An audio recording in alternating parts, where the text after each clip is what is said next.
I would like to welcome you to ITC 2309.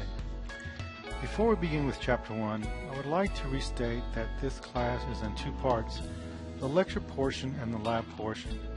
Both the lecture assignments and the lab assignments can be worked on concurrently, and that the textbook material and the lab material do intersect for the completion of the final project.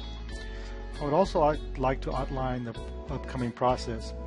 There are 15 chapters in this textbook, each chapter having a PowerPoint presentation. The presentations follow a standard pattern. There is the chapter objective, the introduction, the chapter material, and the chapter summary. The presentations are usually about 50 slides with focus on important topics to be considered and studied. The slides are designed in a bullet outlet format. To assist you with material being presented, significant items have been underlined. These significant items will surface in other chapters and other locations. There will be a short audio introduction at the beginning of each chapter presentation.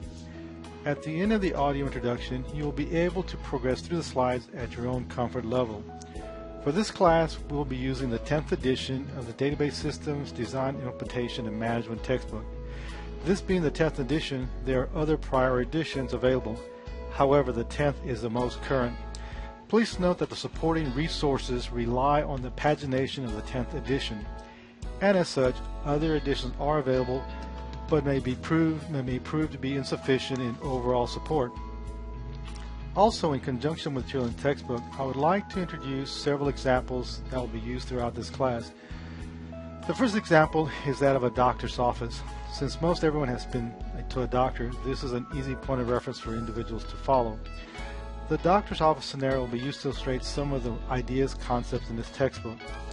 We'll begin with the fact that the doctor's office was established in 1995 in the center of town, and then as time progressed in the year 2000, a second office was opened in the south part of town.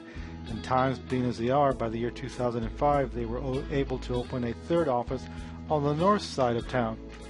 Now, on a golfing weekend event, one of the golfing buddies stated that he was about to retire and is offering to sell his practice to his golfing buddies. You can now imagine how this one-time small office business has evolved into a more complex business environment. To make things more interesting, this proposed fourth location from the golfing buddy is located outside of town in one of the suburbs.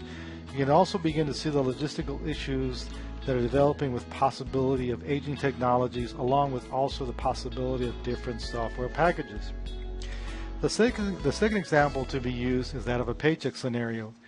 This seems very easy for one to follow in that a per hour rate and hours worked can generate many cascade events to follow. The third example is that of a standard department store credit card purchase, where we will use this purchase to track the credit card transactions through the interconnected computers that will consummate the transaction. And the fourth example would be that of an architect, the construction of a home. Now Chapter 1. Chapter 1 is a generic introductory chapter. This chapter lays the foundation for many of the topics and concepts that will be discussed later in this textbook. The chapter begins with the concepts of data and information, and the need to monitor, track, record, manage the data-related events, such as in the doctor's office where a patient's information is collected over time, but when a patient's data is searched, it is not searched by a timeline, but rather in some organized format. Now on to Chapter 1.